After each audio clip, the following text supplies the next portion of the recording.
13 साल के homeless Louis Vuitton ने सपने में भी नहीं सोचा था कि जो एलवी ब्रांड है आगे चल के दुनिया के अंदर क्या बनने वाला है। सेम टाइम पे अपने ही देश के अगेंस्ट में जाके लुई विटॉन और कोको शनेल ने नाजी गवर्नमेंट से हाथ मिला लिया और लोग भड़के।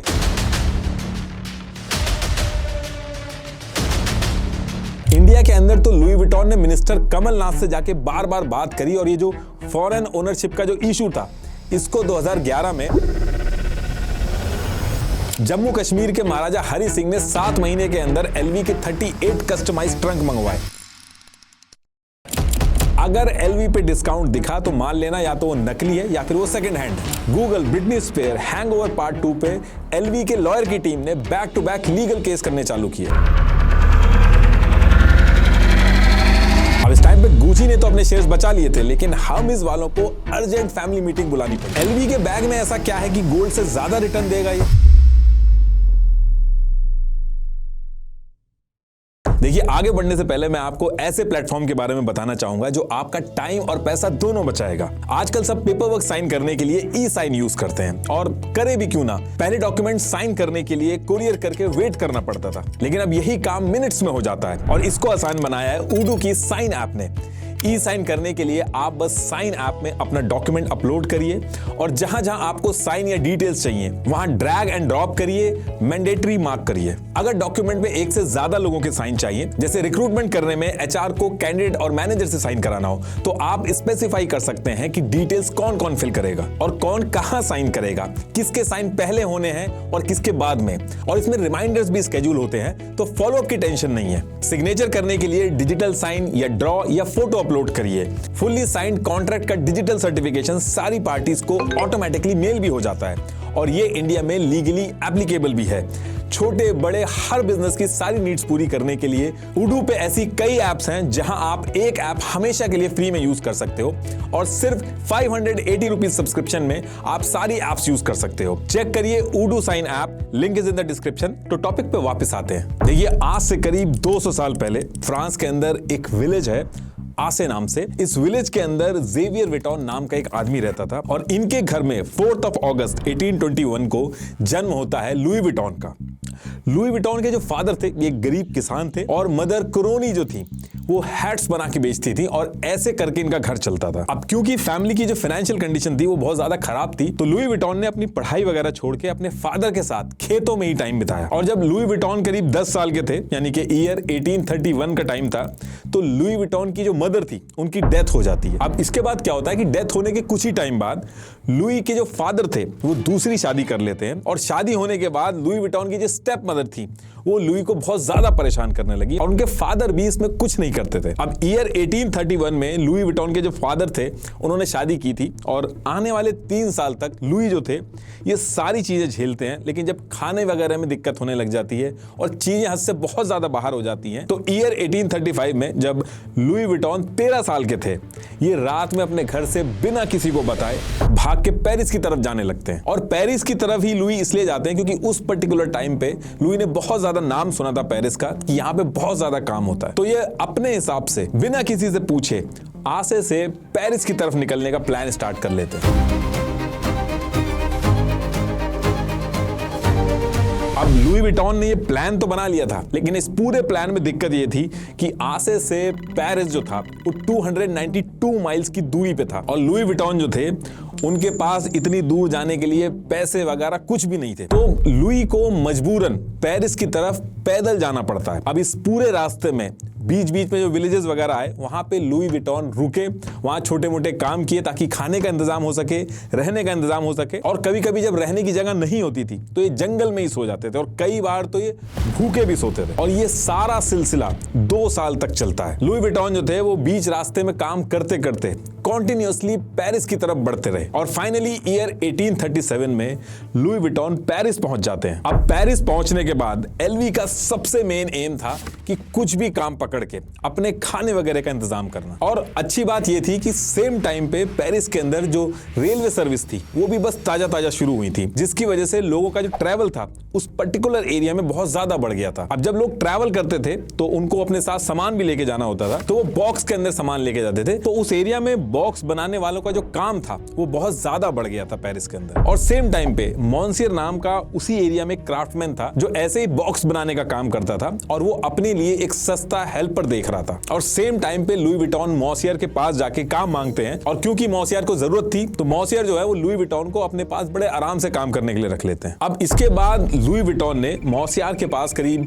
16 साल तक बहुत ही मेहनत और मन लगा के काम किया और लुई इतना अच्छा काम करने लगे कि मॉन्सियर की शॉप पे जो भी लोग बॉक्स बनवाने आते थे उनकी पहली प्रेफरेंस रहती थी कि उनका बॉक्स लुई विटॉन ही बनाए। तो इस वजह से लुई जो थे वो सारे कस्टमर के बीच में बहुत ज्यादा फेमस हो चुके थे। अब ये जो शॉप थी इसके अंदर 16 साल कंटिन्यूअसली काम करने के बाद ईयर 1852 में लुई की जिंदगी में एक बहुत बड़ा ट्विस्ट आता है जिसकी वजह से लुई की जो जिंदगी थी वो बिल्कुल बदल जाती है। होता क्या है कि फ्रांस का जो एम्परर था नेपोलियन द थर्ड, उसकी वाइफ एम्प्रेस यूगिनी, उसको लुई विटॉन का जो काम था वो इतना ज्यादा पसंद आ गया था कि वो लुई विटॉन को अपना पर्सनल बॉक्स मेकर हायर कर लेती है। उस टाइम पे जब लोग ट्रैवल करते थे तो बहुत ज्यादा सामान होता था जो बॉक्स में सेट होके जाता था, तो बॉक्स को बनाना और सेट करना भी उस टाइम पे एक जॉब मानी जाती थी। इस एक इंसिडेंट की वजह से इस पूरे एरिया के अंदर लुई विटॉन का जो नाम था उसका बहुत ज्यादा हल्ला होने लगा था। लुई अब एक ऑर्डिनरी बॉक्स मेकर से सीधे एलीट और रॉयल क्लाइंट के ग्रुप में पहुंच गए थे और अब लुई के जो क्लाइंट थे वो सारे हाई सोसाइटी से थे जो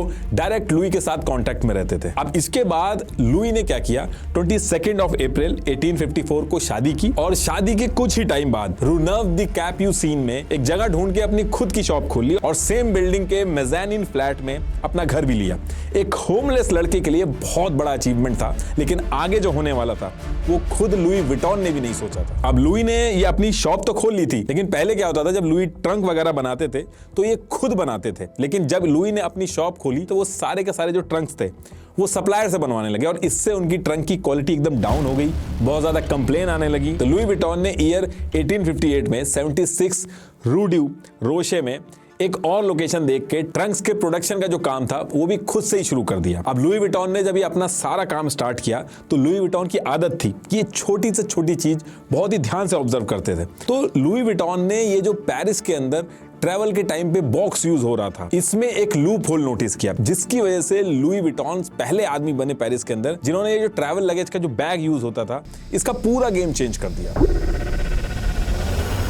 जैसे मैंने बताया था कि ट्रेन जो थी वो पेरिस में नई आई थी, उससे पहले ट्रैवल के लिए मोस्टली हॉर्स कैरेज यानी कि घोड़ा गाड़ी वगैरह चलती थी जिसमें लगेज बॉक्स वगैरह रखने की जगह होती थी और ये लगेज बॉक्स की जो लिड होती थी ये डोम शेप की होती थी ताकि बारिश वगैरह में उसके ऊपर पानी ना रुके। और ये जो बॉक्स होते थे डोम शेप वाले ये बहुत हैवी भी होते थे। अब हुआ क्या कि हॉर्स कैरेज की जगह जब लोगों ने ट्रेन से ज्यादा सफर करना शुरू किया तो सेम ये जो डोम बॉक्स थे उन्हीं का यूज करना स्टार्ट किया, लेकिन ये जो डोम बॉक्स थे ये इतने प्रैक्टिकल नहीं थे ट्रेन के अंदर, क्योंकि डोम लिड वाले जो ट्रंक्स थे वो ट्रेन के अंदर बहुत ज्यादा जगह लेते थे और लोगों को इनको हैंडल करने में बहुत दिक्कत होती थी क्योंकि बहुत ही हैवी होते थे। तो लुई विटॉन ने इस प्रॉब्लम को सबसे पहले ऑब्जर्व किया और इसके लिए लुई ने डोम शेप ट्रंक की जगह एक फ्लैट टॉप रेक्टेंगुलर ट्रंक निकाला। उस टाइम पे इसे स्टीमर ट्रंक भी कहते थे और पुराने बॉक्स में जो पिग स्किन यूज होती थी जिसमें बहुत जल्दी क्रैक पड़ते थे उसकी जगह लुई विटॉन ने अपने इस फ्लैट टॉप ट्रंक में ट्रायन कैनवस का यूज किया। ये एक हैवी ड्यूटी रेजिस्टेंट फैब्रिक होता है, लुई ने इसको ज्यादातर ग्रे कलर के अंदर यूज किया। ये फैब्रिक काफी हल्का होता था और साथ में काफी ज्यादा स्ट्रॉन्ग भी होता था। इस फैब्रिक को यूज करने की वजह से ट्रंक की जो लाइफ थी वो और ज्यादा बढ़ गई और देखने में भी ये ज्यादा अच्छा लगता था। और क्योंकि इसकी जो शेप थी वो रेक्टेंगुलर थी तो इसकी वजह से सामान को एक के ऊपर एक रखा जाता था, जिसकी वजह से जगह का भी अच्छा यूटिलाइजेशन होता था और कन्वीनियंट भी रहता था। अब उस टाइम पे क्या था कि रिच लोग ज्यादा ट्रैवल करते थे और रिच लोगों को एलवी का ये जो बनाया हुआ फ्लैट टॉप ट्रंक था इसको बहुत ज्यादा पसंद किया इन्होंने और बहुत ही कम टाइम के अंदर लुई विटॉन के जो रेक्टेंगुलर शेप ट्रंक्स थे ये बहुत ही जल्दी फेमस होने लगे। ये जो रेक्टेंगुलर ट्रंक थे लुई विटॉन के ये उस टाइम के हिसाब से बहुत ही क्लीन और मॉडर्न लगते थे। हाल ये हो गया था कि उस पर्टिकुलर एरिया में ये जो मॉडर्न दिखने वाले एलवी के जो ट्रंक थे एलीट क्लास के पास बहुत ज्यादा दिखने लगे। अभी ये सुनने में बहुत ही बेसिक सा लग रहा है कि डोम शेप था उसको फ्लैट कर दिया, लेकिन उस टाइम पे पेरिस के अंदर बैग को यूज करने का जो पूरा कॉन्सेप्ट था उसको एक होमलेस कम पढ़े लिखे लड़के ने पूरी तरीके से चेंज कर दिया था। और ईयर 1859 आते आते एलवी के जो फ्लैट टॉप ट्रंक्स की डिमांड जो थी वो बहुत ज्यादा बढ़ गई थी और एलवी रिच लोगों को ही टारगेट करते थे। उनको एक चीज समझ में आ गई थी कि अगर रिच लोगों का काम आसान कर दो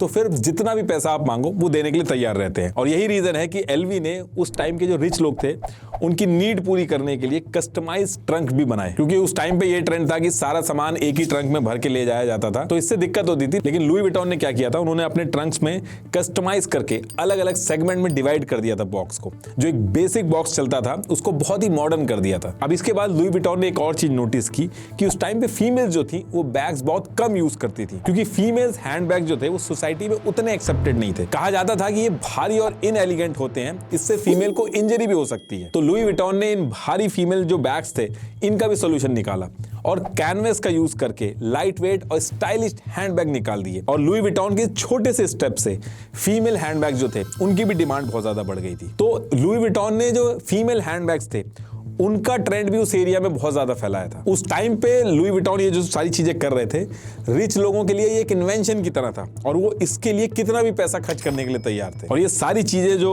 लुई विटॉन कर रहे थे उसके लिए ईयर 1867 में एलवी को पेरिस के universal exhibition at the world's fair में उसके यूनिक आइडियाज के लिए ब्रॉन्ज मेडल भी मिला। अब इसके 2 साल बाद ईयर आता है 1869 और इस टाइम पे क्या था कि एक बहुत ही हिस्टोरिकल इवेंट होना था।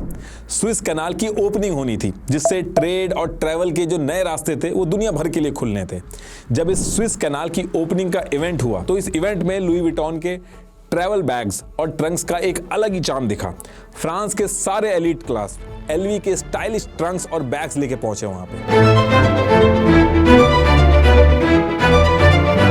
इस पूरे इवेंट में जब एलवी के बैग्स का ग्लैमर का तड़का लगा तो यहां से एलवी इंटरनेशनल लेवल पे फेमस हुआ। इस इवेंट के अंदर एलवी के जो बैग्स थे उनका इतना डिस्कशन हुआ कि बड़े बड़े लोग इस एलवी के बैग्स के लिए फ्रांस में आने लगे। इजिप्ट के वाइस रॉय जो थे वो स्पेशली एलवी के बैग लेने के लिए फ्रांस गए और बैग्स इतने पसंद आए कि आगे चल के इनकी जो फैमिली थी एलवी को इन्होंने एक डॉक्यूमेंट साइन करके दिया रॉयल फैमिली के सप्लायर का। ये टाइटल एक प्रूफ था कि एलवी की जो क्राफ्टमैनशिप थी वो इतनी सुपीरियर है कि इजिप्ट की जो रॉयल फैमिली है उनको भी ये सप्लाई करते हैं। तो एलवी ब्रांड को जो इस तरीके से ऑनर किया जा रहा था उससे एलवी ब्रांड की इंटरनेशनल रेपुटेशन को बहुत ज्यादा बढ़ावा मिल रहा था। और इजिप्ट से ज्यादा इंडिया के जो महाराजा थे वो एलवी के बैग्स के दीवाने हो गए थे। कपूरथला के महाराजा जगतजीत सिंह को एलवी इतना पसंद आया कि उन्होंने 60 अलग अलग एलवी के ट्रंक्स ऑर्डर कर दिए। कपड़े के लिए अलग, तलवार के लिए अलग, टर्बन, हर चीज के लिए एलवी के कस्टमाइज्ड ट्रंक्स बनवाए गए। ऐसे बड़ौदा के महाराजा सयाजी राव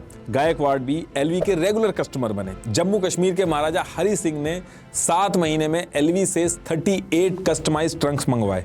पोलो आउटफिट के लिए अलग, सिगरेट ड्राइंग के लिए अलग, हर चीज के लिए महाराजा ने अलग अलग एलवी के कस्टमाइज्ड बैग मंगवाए। और यहां से एलवी की जो ब्रांडिंग थी वो बहुत तेजी से आगे बढ़ रही थी, क्योंकि बहुत ही पावरफुल और रिच लोग इसको यूज कर रहे थे। और जो चीज पावरफुल और रिच लोग यूज करते हैं वो चीज मिडिल क्लास और गरीबों के लिए भी एस्पिरेशनल बन जाती है। वो भी चाहते हैं कि अगर ये बैग मिल जाए तो उनकी भी रेपुटेशन उससे मैच हो जाएगी। अब इसके बाद क्या होता है कि जब ईयर 1870 आता है तो लुई विटॉन के लिए बहुत बड़ी दिक्कत खड़ी हो जाती है। इस टाइम पे फ्रैंको प्रूशियन वॉर स्टार्ट हो जाती है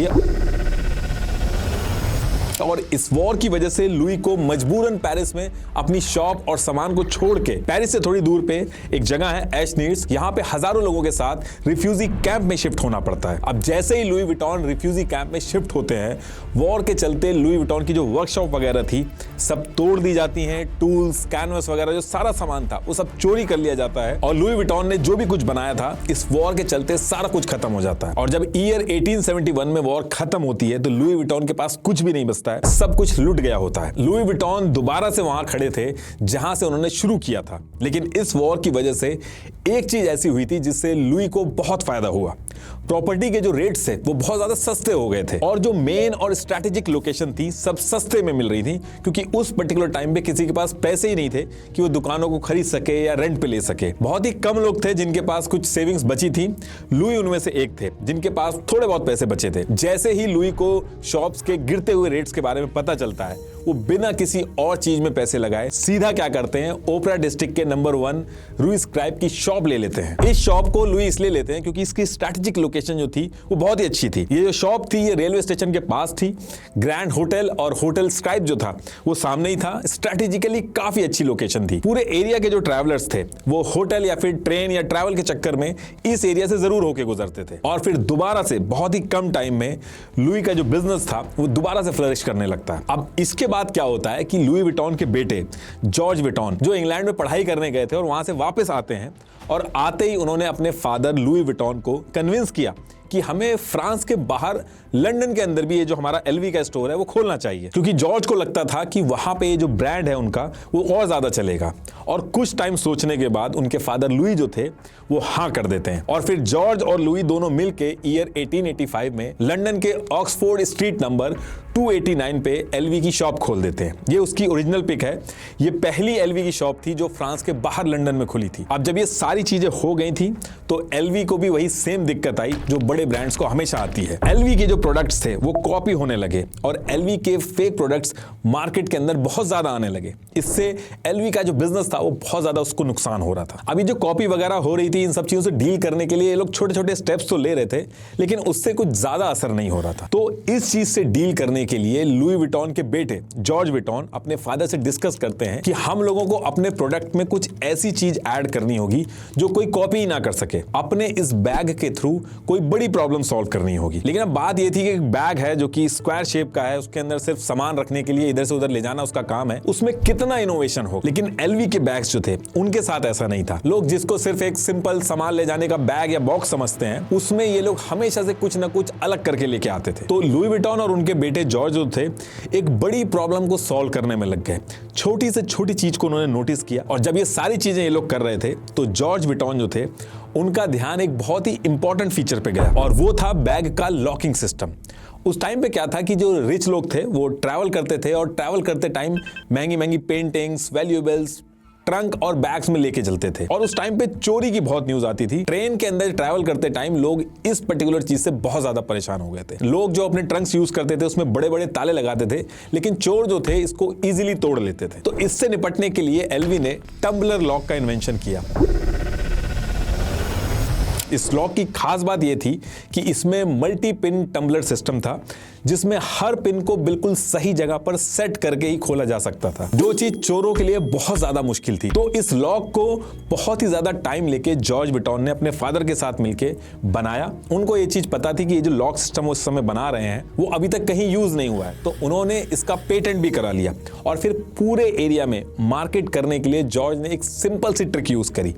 जॉर्ज ने क्या किया, एक न्यूज़पेपर के फ्रंट पेज पे एक आर्टिकल पब्लिश करवा के दुनिया के famous escape artist Harry Houdini जो थे उनको चैलेंज किया कि वो जो एलवी का बैग है उसके अंदर जो लॉक है उसको क्रैक करके दिखा दे। अब जब ये न्यूज़ पब्लिश हुई तो दूर दूर तक डिस्कशन स्टार्ट हो गया था कि हुडीनी जो है वो एलवी के इस लॉक सिस्टम को तोड़ पाएंगे कि नहीं। लेकिन हुडीनी ने इस चैलेंज को एक्सेप्ट करने से मना कर दिया और इस एक चीज से पूरे मार्केट के अंदर एलवी के जो लॉक थे उनका हल्ला हो गया। लोगों में इस चीज की डिमांड बहुत ज्यादा बढ़ गई है। अब आप सोच के देखिए, अगर आप उस टाइम पे एक अमीर आदमी होते जो महंगे सामान लेके ट्रैवल कर रहा है तो एलवी का बैग कितना ही महंगा क्यों ना हो आप उसको जरूर लोगे। तो अमीर लोगों की लाइन लग गई इस बैग को लेने के लिए और यहां से एलवी जो था वो धीरे धीरे करके रिच लोगों की पहली पसंद बनता जा रहा था, क्योंकि उनको ये यकीन हो गया था कि एलवी का अगर ट्रंक है, बैग है तो वो चोरी नहीं हो सकता। और दूसरी सबसे इंपॉर्टेंट चीज इससे ये हुई कि एलवी की फेक कॉपी बनाने वाले जो लोग थे अब इस लॉक की कॉपी नहीं कर पा रहे थे। तो रिच लोग जो थे वो ओरिजिनल एलवी कौन सा है मार्केट के अंदर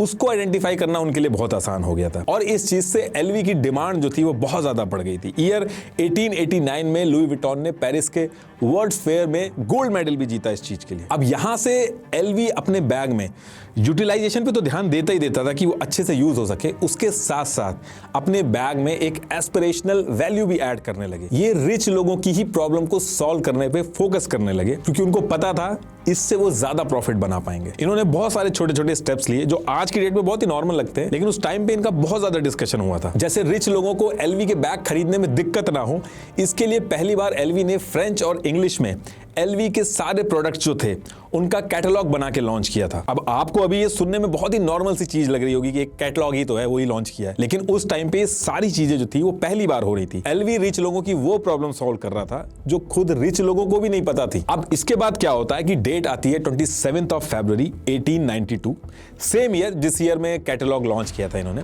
इसी ईयर में लुई विटॉन की डेथ हो जाती है ब्रेन कैंसर की वजह से। और अब यहां से एलवी ब्रांड जो था, इसकी सारी जिम्मेदारी जो थी उनके बेटे जॉर्ज विटॉन पे आ गई थी। फादर की जब डेथ हुई तो जॉर्ज अपने फादर से बहुत करीब थे, तो वो भी अपने फादर का जो सपना था उसको आगे बढ़ा के एलवी ब्रांड को और आगे ले जाना चाहते थे। तो फिर जॉर्ज विटॉन के फादर लुई विटॉन की जब डेथ हुई तो इसके एक साल बाद 1893 में जॉर्ज एलवी ब्रांड को यूएस के शिकागो में हो रहे वर्ल्ड फेयर में ले जाते हैं, ताकि एलवी को यूएस के अंदर भी लोगों के सामने प्रेजेंट किया जा सके। और इस वर्ल्ड फेयर के टाइम पे जब जॉर्ज एक्चुअल में यूएस के अंदर थे तो इनकी मीटिंग जेपी मॉर्गन से हुई, और उसके बाद ही जेपी मॉर्गन और उनकी फैमिली को इन्होंने अपना क्लाइंट बना लिया। और इसके नेक्स्ट डे ही जॉर्ज ने जॉन वानामेकर से बात करके उनका जो उस टाइम पे स्टोर था द वानामेकर नाम से, उनको राजी कर लिया कि उस स्टोर के अंदर वो एलवी के जो बैग्स हैं उनको भी रख के बेचने स्टार्ट करें। तो इस तरीके से एलवी का ब्रांड और एलवी के प्रोडक्ट जो थे वो यूएस में पहली बार पहुंचे। अब इसके बाद जॉर्ज ने अपना सारा फोकस लगा के एलवी के बैग के लिए एक यूनिक ब्रांड रिकॉल वैल्यू होनी चाहिए,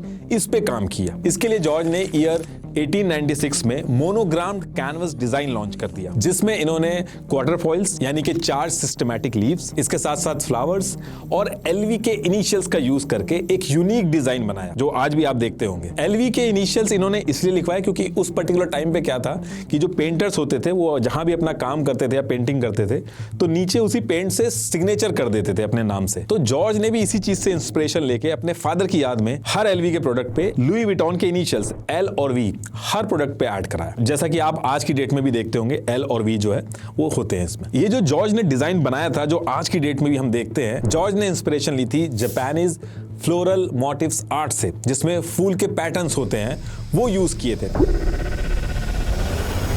क्योंकि ये पैटर्न हार्मनी और ब्यूटी को रिप्रेजेंट करते थे। ये जो जॉर्ज ने एलवी का नया मोनोग्राम्ड कैनवस डिजाइन बनाया था जो आज की डेट में भी हम देखते हैं, इसका ब्रांड रिकॉल वैल्यू के साथ साथ एक और एडवांटेज था। इस डिजाइन को जॉर्ज ने इतने प्रिसाइज और अलाइनमेंट के साथ बनवाया कि कोई अगर फेक एलवी के प्रोडक्ट बनाता था तो पकड़ा जाता था। छोटे से छोटी डिटेल्स और पूरे डिजाइन की अलाइनमेंट कहीं भी मिस ना हो, इसके लिए जॉर्ज ने, भले पैसा बहुत ज्यादा लगा लेकिन प्रोडक्शन में इन्होंने हर एक बैग को मशीन की बजाय हैंडमेड ही बनाया। उस टाइम पे बाकी कंपनीज जो थी वो मशीनों में एक के बाद एक बल्क में बनाती थी अपने प्रोडक्ट को, वैसा जॉर्ज ने नहीं किया। हर एक प्रोडक्ट पे एक एक चीज बिल्कुल सटीक तरीके से बने, इसके लिए उन्होंने हर एक प्रोडक्ट अपना हैंडमेड ही रखा। और इस चीज की वजह से मार्केट के अंदर जो फेक एलवी था और जो ओरिजिनल एलवी था उसमें जो फर्क था वो साफ पता चलता था। और एलवी के बैग्स को अगर कोई बहुत ही प्रिसाइजली कॉपी करके बनाए तो हैंडमेड प्रोडक्शन की कॉस्टिंग बहुत बढ़ जाती थी, तो उसकी वजह से कॉपी करने वालों के लिए बहुत दिक्कत आ गई थी। और इस तरीके से एलवी का जो फेमस डिजाइन है जो आज आप देखते हो वो बना था। और जॉर्ज ने ये जो डिजाइन बनाया था उसको 21 मार्च 1905 को national office of industrial property से ट्रेडमार्क करवा लिया। ये उस एग्रीमेंट की कॉपी है जो डिजाइन आज भी आप देखते हो। तो सबसे पहले ये ग्रे वाला डिजाइन यूज होता था, फिर उसके बाद ब्राउन और डार्क ब्राउन स्ट्रिप वाला डिजाइन आया, फिर ये डिजाइन आया और फाइनली फिर ये वाला डिजाइन यूज हुआ जो आज की डेट तक यूज होता है। अब इसके बाद क्या होता है कि ईयर 1936 में जॉर्ज विटॉन की भी डेथ हो जाती है और जॉर्ज विटॉन के बेटे गैस्टन लुई विटॉन एलवी के बिजनेस को संभालते हैं। लेकिन जैसे ही ये एलवी को संभालना स्टार्ट करते हैं सेकेंड वर्ल्ड वॉर स्टार्ट हो जाती है। दोबारा से एलवी की सारी सेल्स जो थी वो खत्म हो जाती हैं और इनका डाउनफॉल स्टार्ट हो जाता है। हुआ क्या था कि जर्मनी से हिटलर की नाजी गवर्नमेंट ने फ्रांस पे अटैक करके अपनी पपेट गवर्नमेंट को बैठा दिया था। तो फ्रांस के अंदर बच्चा बच्चा इस नाजी गवर्नमेंट के खिलाफ बॉयकॉट कर रहा था और फ्रांस के सारे बिजनेस नाजी के खिलाफ रेजिस्टेंस दिखाने के चक्कर में बंद होते जा रहे थे। लेकिन लुई विटॉन ने फायदे के चक्कर में नाजी गवर्नमेंट का बॉयकॉट नहीं किया, बल्कि हिटलर की पपेट गवर्नमेंट के साथ हाथ मिला के उनके लिए कुछ प्रोपेगेंडा पोस्टर्स, स्टैचू बनाए, नाजी के स्पेशल ऑर्डर्स भी लिए। उस टाइम पे सारे बिजनेसेस बंद हो गए थे, सिर्फ एलवी की शॉप खुली थी और एक और कोको शैनल डिजाइनर था उसकी भी शॉप खुली थी क्योंकि उसने भी नाजी के साथ कोलैबोरेट किया था। और फ्रांस के जो लोग थे इससे बहुत ज्यादा गुस्सा थे। और फिर कुछ टाइम बाद जब वॉर खत्म हुई, जर्मनी की हार हुई और हॉलोकॉस्ट जैसे इंसिडेंट लोगों के सामने आए तो लोगों ने एलवी का खुल के अपोज किया। एलवी की जो रेपुटेशन थी वो उस टाइम पे बहुत ज्यादा डाउन हो गई थी। तो एलवी ने कैसे अपने फायदे के लिए अपने देश के खिलाफ जाके नाजी का सपोर्ट किया, इसकी एक एक डिटेल्स आपको Louis Vuitton the French saga एक बुक है उसमें मिल जाएगी। गैस्टन विटॉन की जो सर्वाइवल टैक्टिक थी आज की डेट तक एलवी के लिए एक दाग की तरह है, जिसको एलवी ये कह के डिफेंड करता है कि उस टाइम पे सर्वाइवल के लिए वो चीज की गई थी, अगर नहीं करते तो आज एलवी होता ही नहीं। अब वॉर वगैरह खत्म हो गई थी, धीरे धीरे करके एलवी अपने काम को बढ़ाना स्टार्ट करते हैं। फ्रांस के अंदर बाकी बिजनेसेस तो उस टाइम पे नीचे आ गए थे, लेकिन क्योंकि एलवी ने हाथ मिला लिया था नाजी गवर्नमेंट से, तो उसको एडवांटेज था। एलवी बाकी बिजनेस के कंपैरेटिवली बहुत तेजी से बढ़ा और यही वो टाइम था जब एलवी ने और प्रोडक्ट्स लॉन्च करे। एलवी ने अमीरों की जरूरत के हिसाब से हर चीज के लिए सेपरेट प्रोडक्ट लॉन्च किए, जैसे कटलरीज के लिए separate LV box, mini bar का शौक रखने वाले जो रिच लोग थे उनके लिए अलग से एलवी के बॉक्स, कार में ट्रैवल करने वाले जो रिच लोग थे उनके लिए और आसानी हो उसके लिए एक और कस्टमाइज एलवी बैग।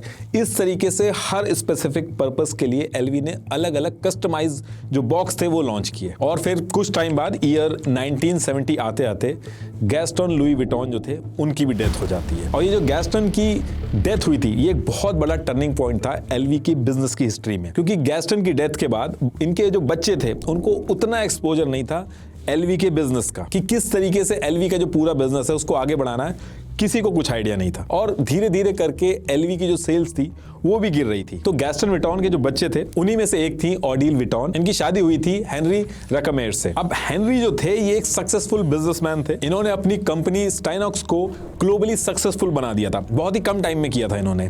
तो लुई विटॉन की फैमिली ने एलवी को संभालने का जो जिम्मा था वो हेनरी को दिया। ये पहली बार हुआ था जब विटॉन फैमिली की ब्लड लाइन से अलग कोई एलवी को चला रहा था। और अभी तक एलवी जो था वो एक फैमिली बिजनेस की तरह चल रहा था। 70 एम्प्लॉइज थे और 10 मिलियन यूरो का टर्नओवर था। और अब जब हेनरी ने एलवी को मैनेज करना स्टार्ट किया तो एलवी जो कि एक फैमिली बिजनेस की तरह चल रहा था उसको एक मैसिव कॉर्पोरेशन में बदल दिया। और इन्होंने छोटे छोटे चेंजेस किए थे, जिसमें से एक बहुत ही इंपॉर्टेंट चेंज इन्होंने किया था जिससे एलवी को बहुत ज्यादा फायदा हुआ था।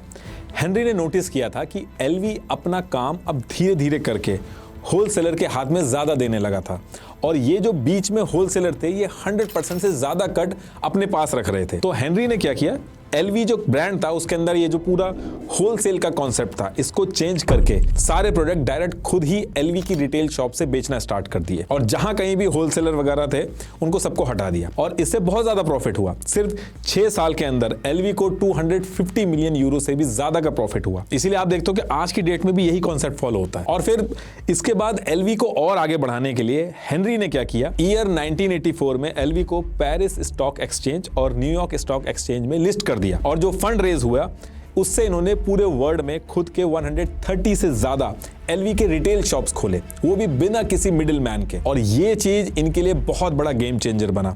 यूएसए, जापान, हर जगह इस फ्रेंच लग्जरी ब्रांड की डिमांड बहुत ज्यादा बढ़ने लगी थी।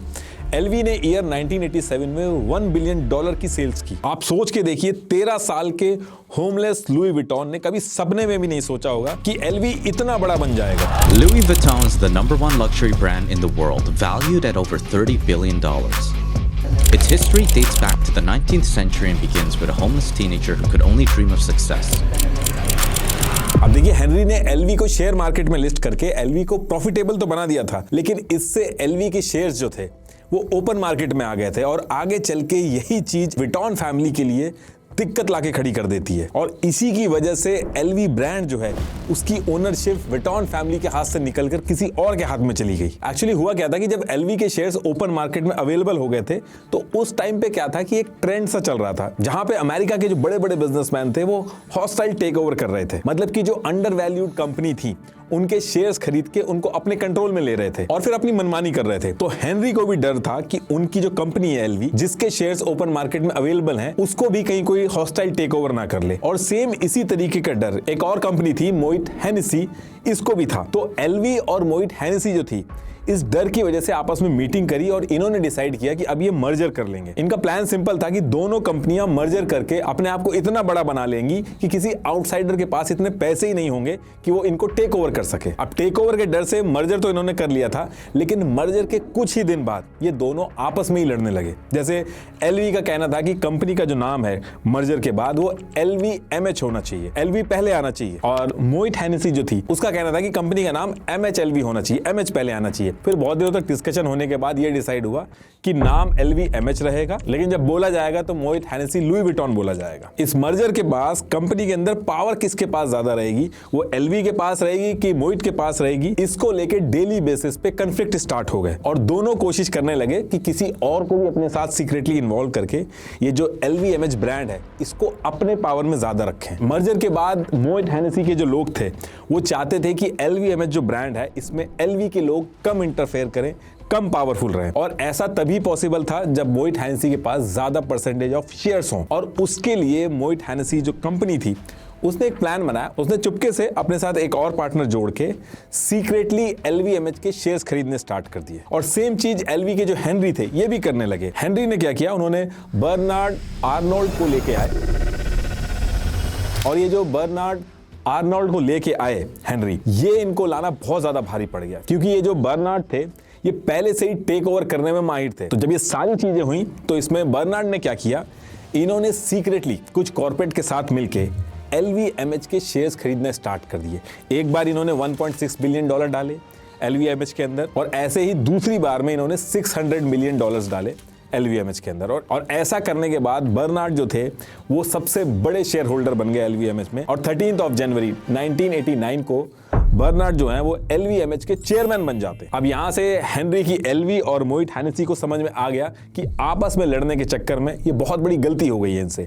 इन्होंने बात करके बर्नार्ड से ट्राई किया कि क्रिश्चियन डियोर परफ्यूम जो है कि तुम ले लो, और LVMH का जो कंट्रोल है उस पर हमारा हक रहने दो। उल्टा इन दोनों को LVMH के बोर्ड से हटा देते हैं। कोर्ट में काफी दिनों तक केस चलता है, बर्नार्ड केस जीत जाते हैं और LVMH को अपने अंडर में ले लेते हैं। और फिर इसके बाद विटॉन फैमिली, जिसने पूरा LV का ब्रांड बनाया था, उनके हाथ से कंपनी निकल जाती है। अब इसके बाद बर्नार्ड क्या करते हैं, ये LVMH को अपने अंडर लेने के बाद 75 और बड़े ब्रांड जैसे केंजो, बर्लूटी, ये सब LVMH के अंडर ले लेते हैं और धीरे धीरे करके दुनिया के सबसे अमीर आदमी बन जाते हैं। तब से लेके आज तक आप कभी भी वर्ल्ड की टॉप रिचेस्ट लोगों की लिस्ट देखोगे, हमेशा टॉप 5 के अंदर बर्नार्ड जो है वो आपको जरूर दिखेंगे। इनकी और इलॉन मस्क की जो नेटवर्थ है उसमें सिर्फ $38 बिलियन का ही फर्क है। बर्नार्ड के इस एक मूव ने इनकी जिंदगी को बदल के रख दिया। पूरा लुई विटॉन का जो ब्रांड था वो इनके हाथ में आ गया, और जो लुई विटॉन की फैमिली थी उसको पूरी तरीके से हटना पड़ा। बर्नार्ड टेक ओवर करने में बहुत ज्यादा माहिर थे। ऐसे ही गुची का जब स्ट्रगल फेस चल रहा था और गुची IPO लेके आया था, तो बर्नार्ड ने सीक्रेटली गुची के भी 34% से ज्यादा शेयर्स खरीद लिए थे, ताकि जो LVMH के साथ किया था वो गुची के साथ भी कर लें। बर्नार्ड जो है वो आज तक एक भी कंपनी इन्होंने खुद से नहीं बनाई है, लेकिन हॉस्टाइल टेक ओवर करने में जो इनकी महारत है, इन्होंने बहुत सारी कंपनी अपने अंडर में ली है, जिसकी वजह से बड़ी बड़ी कंपनीज इनसे डरती हैं। और जैसे ही गुची को इसके बारे में पता चलता है कि बर्नार्ड जो है इनकी नजर गुची के ऊपर है, तो गुची ने मीटिंग वगैरह करी, एम्प्लॉय स्टॉक ओनरशिप प्लान लेके आए, इसके थ्रू इन्होंने नए शेयर्स इशू कर दिए। अब जब नए शेयर्स इशू किए तो बर्नार्ड ने जो गुची के अंदर जो शेयर्स खरीद रखे थे उसका परसेंटेज कम हो जाता, क्योंकि और नए शेयर्स जो है वो इशू हो गए थे। और फिर इसके बाद जब बर्नार्ड को लगने लगा कि ये लोग समझ गए और आगे इनकी स्ट्रिक नहीं चल पाएगी, तो गुची के जो बाकी शेयर्स थे वो बर्नार्ड बेच के चले जाते हैं। ऐसे ही हर्मीज के बैग का बहुत ज्यादा नाम होने लगा था। LV का अगर कोई कॉम्पिटिटर असली माना जाता है तो हर्मीज के बैग ही माने जाते हैं। तो बर्नार्ड ने क्या किया था, इसके भी शेयर्स सीक्रेटली खरीदने चालू कर दिए थे, लेकिन हर्मीज जो है इसको 200 साल से हर्मीज की 50 फैमिली मेंबर जो है वो चला रहे हैं। तो इन्होंने एक अर्जेंट फैमिली मीटिंग करी और इनकी फैमिली के जो सारे 67% शेयर जो थे उसको कंसोलिडेट किया और रूल बना दिया कि अब आगे से बिना फैमिली की परमिशन के कोई भी शेयर नहीं बेचेगा। और बर्नार्ड ये जो सीक्रेटली शेयर्स खरीद के हर्मीज को टेक ओवर करना चाह रहे थे, इसको लेकर हर्मीज की फैमिली ने इनके ऊपर French stock market regulator AMF में केस भी कर दिया था और फिर फाइन भी लगा था इनके ऊपर। तब जाके बर्नार्ड पीछे हटे। फिर बर्नार्ड ने आगे चल के टिफनी को भी खरीद लिया था। बर्नार्ड का ये मानना है कि जैसे जैसे दुनिया की GDP बढ़ेगी, लग्जरी ब्रांड और ज्यादा फ्लरिश करेंगे और लोग ज्यादा से ज्यादा लग्जरी चीजें खरीदेंगे और अपने प्रोडक्ट्स को ऐसे प्लेस करते हैं जैसे कि उस प्रोडक्ट को खरीदने से आपका स्टेटस बढ़ेगा। कई सिचुएशन में ऐसा हुआ है कि अगर आप एक यूनिक LV का प्रोडक्ट पे इन्वेस्ट करते हो तो वो गोल्ड से भी ज्यादा रिटर्न दे देता है आपको अगर आप सेकेंडरी मार्केट में जाके बेचते हो।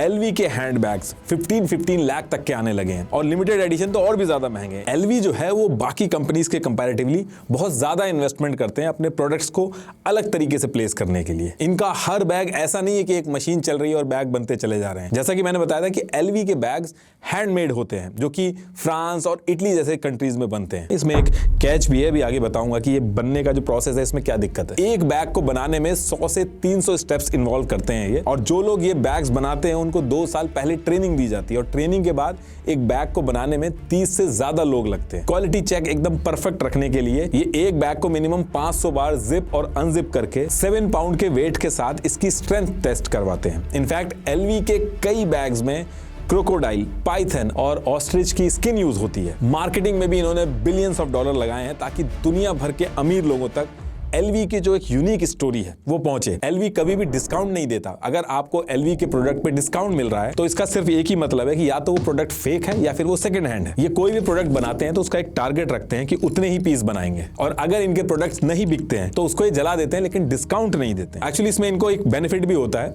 कि अगर कोई कंपनी अपने प्रोडक्ट को बनाने के लिए रॉ मटेरियल अपनी कंट्री में इंपोर्ट करती है तो उस पर उसको इंपोर्ट टैक्स देना होता है। लेकिन अगर वो प्रोडक्ट बिकता नहीं है और अगर उसको कस्टम की जो टीम होती है उसकी गाइडेंस में डिस्ट्रॉय कर दिया जाए तो पहले जो इंपोर्ट टैक्स लिया गया था वो वापस आ जाता है। लेकिन ये जो जलाने का प्रोसेस है इसको लेके एनवायरनमेंट के भी काफी सारे इश्यूज उठ गए हैं। तो ये जो जलाने की जो प्रैक्टिस है एलवी अब इससे धीरे धीरे पीछे हट रहा है। Waste framework directive, environment protection act 1990 के तहत इन सारी चीजों को रोका जा रहा है।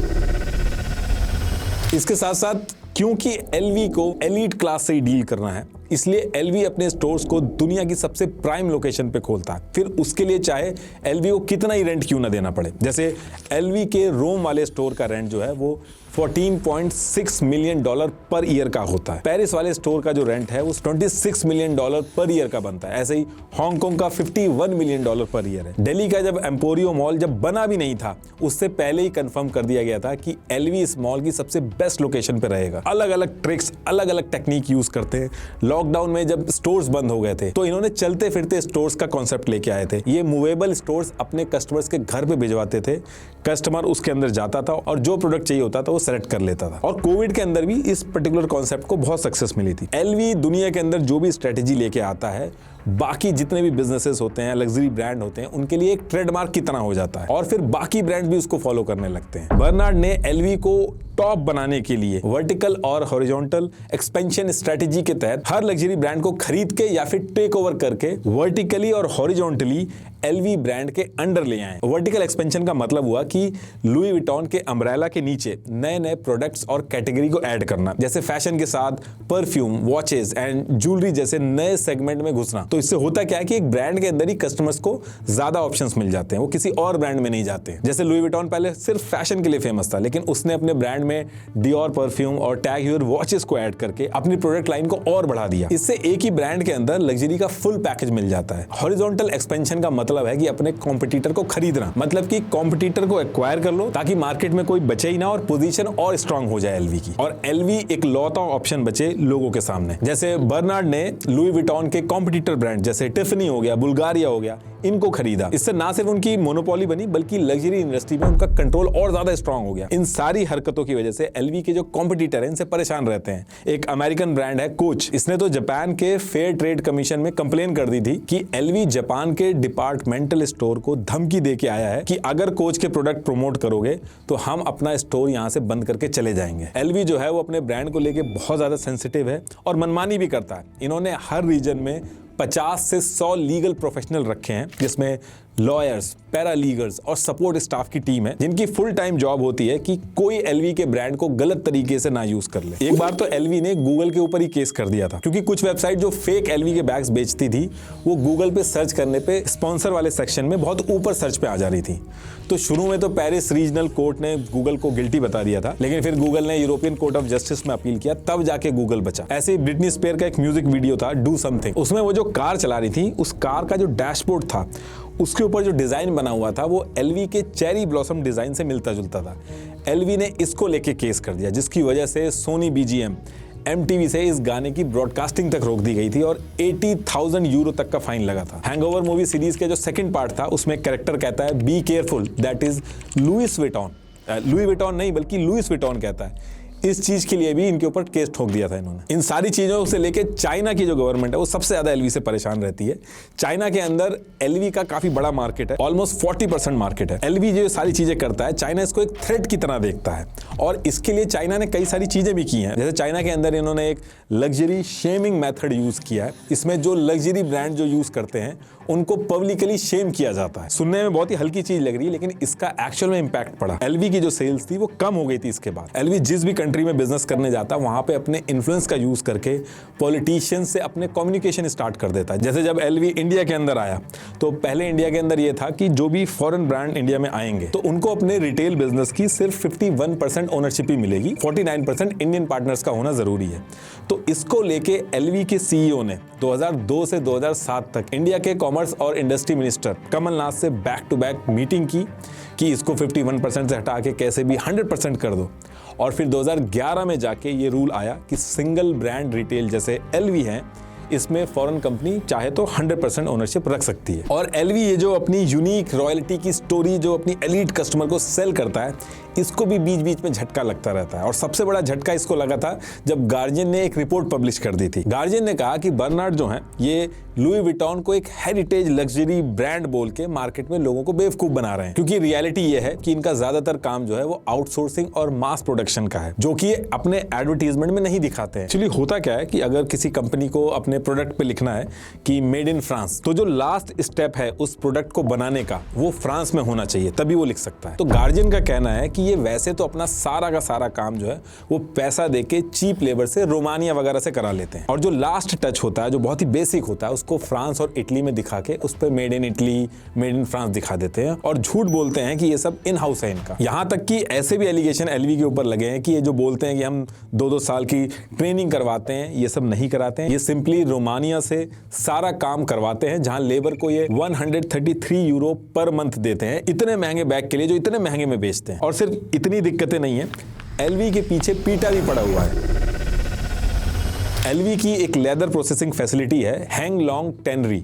यहाँ पे पीटा ने इन्वेस्टिगेट किया और कहा कि एलवी जो प्रोडक्ट में पाइथन, क्रोकोडाइल और स्नेक्स की जो स्किन यूज कर रहा है उसके लिए एनिमल को जरूरत से ज्यादा गलत ट्रीट किया जा रहा है, और कुछ छोटे छोटे एडवांटेज के लिए जिंदा जो क्रोकोडाइल है उनकी स्किन निकाल रहे हैं। ऑस्ट्रिच जो है उसको इलेक्ट्रिक शॉक दे रहे हैं। और जब बहुत दिन तक पीटा इनके पीछे लगा रहा और काफी दिनों तक एक्शन नहीं हुआ, तो इसको लेके पीटा ने क्या किया, लुई विटॉन के शेयर्स खरीद लिए ताकि पीटा को एलवी की जो शेयर होल्डिंग मीटिंग होती है उसमें जाने का मौका मिले। और फिर पीटा ने शेयर खरीदे और पीटा के लोग उस मीटिंग में गए और बहुत जम के प्रोटेस्ट किया। बात इतनी बढ़ गई कि पुलिस को आके इनको हटाना पड़ा और पूरे वर्ल्ड में न्यूज बनी। और यही पीटा चाहता था। पीटा अपनी वेबसाइट पे भी ये सारी वीडियोस डाल के इनके अगेंस्ट में लिखता रहता है। अभी भी अगर आप सर्च करोगे इनकी वेबसाइट पे जाओगे तो वो जो वीडियो है जिसमें ये सब काटा वगैरह जा रहा है, ये सब ये लोग अपलोड करते हैं, आपको मिल जाएगा। तो ये सारे इश्यूज भी हैं एलवी के साथ, जिनको लेके एलवी बहुत ज्यादा न्यूज में रहता है। लेकिन अब बात यह है कि कितने भी इशू हुए हों एलवी के साथ, लेकिन इन सब चीजों के बाद भी बर्नार्ड जो है वो एलवी को डे बाय डे ऊपर लेके जा रहे हैं। अलग अलग स्ट्रेटेजी लगा के 2023 में एलवी की जो वैल्यूएशन थी वो $124.8 बिलियन निकली थी। ये बहुत बड़ा नंबर है। एक 13 साल का बच्चा जिसके पास एक टाइम पे खाने तक को नहीं था, आज की डेट में उसके नाम पे दुनिया का सबसे बड़ा लग्जरी ब्रांड चल रहा है। ये अपने आप में बहुत ही इंस्पायरिंग स्टोरी है, जिससे पता चलता है कि अगर कोई सही से मेहनत करे तो वो कहीं भी पहुंच सकता है। लास्ट में एक बार आपको बता दूं कि Odoo साइन ऐप का लिंक मैंने डिस्क्रिप्शन में दे दिया, एक बार जरूर ट्राई करिएगा। Thank you.